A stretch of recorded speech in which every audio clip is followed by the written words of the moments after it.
Supply chains are running into physical limits. What happens when supply exists but cannot move where or when it's needed? For years, supply chain risk was framed as a question of price, sourcing, or supplier reliability. If capacity tightened, companies assumed it could be solved with higher costs, alternative vendors, or contractual flexibility.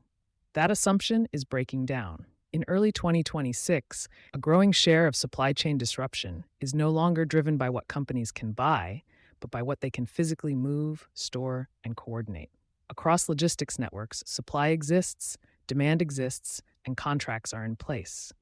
What is missing is usable capacity at the right place at the right time. The constraint is no longer commercial, it is physical.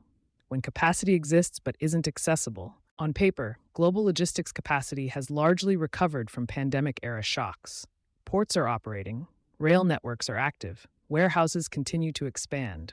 Yet companies are increasingly encountering execution failures that pricing strategies cannot solve. The problem is not a single bottleneck. It is misalignment across the system. Rail reliability varies sharply by corridor, creating unpredictable transit times even when rail cars are available. Ports may clear vessels efficiently, only to encounter inland congestion that delays onward movement. Warehouses in major logistics hubs are operating near saturation, while capacity sits underutilized in less connected regions.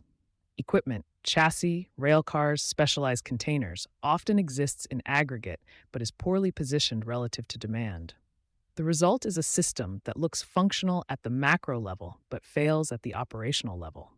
Why coordination is the new constraint? Modern supply chains were optimized for efficiency, not slack. Over time, buffers were removed, handoffs were tightened, and redundancy was treated as waste. That model depends on coordination working flawlessly. In 2026, it increasingly does not. Small disruptions, weather events, labor shortages, infrastructure maintenance, regional surges in demand now cascade more quickly because networks lack the flexibility to absorb them. When one node falters, downstream options are limited. Rerouting often shifts the problem rather than resolving it. What companies are discovering is that capacity without coordination is not capacity at all. How physical limits are forcing earlier decisions.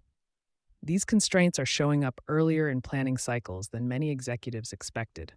Logistics limitations are now influencing sourcing strategy, as companies prioritize suppliers based on proximity and transport reliability rather than unit cost alone. Inventory placement, with more stock held closer to customers despite higher carrying costs. Customer commitments, as firms become more selective about delivery guarantees and service levels. Capital allocation, as logistics infrastructure and automation compete with core production investments. These are not tactical adjustments. They are strategic trade-offs being made months, sometimes years, earlier than before. Why this is harder than a cost problem. Price volatility can be modeled. Contracts can be renegotiated. Suppliers can be replaced. Physical limits are harder. Infrastructure takes time to build. Labor pools cannot be expanded overnight. Equipment availability depends on manufacturing lead times and regional flows. Even when investment is available, execution is constrained by permitting, construction, and coordination across multiple actors. That is why many companies are finding that traditional levers, expediting freight, paying premiums, adding short-term storage, deliver diminishing returns. The system itself is tight. What supply chain leaders need to reassess now.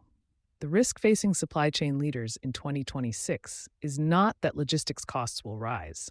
It is that assumptions about availability will fail. Key questions now facing executives include which logistics corridors are genuinely reliable, not just historically available, where inventory should be positioned when movement cannot be assumed, how much redundancy is necessary to protect customer commitments, whether logistics resilience should be governed centrally rather than optimized locally.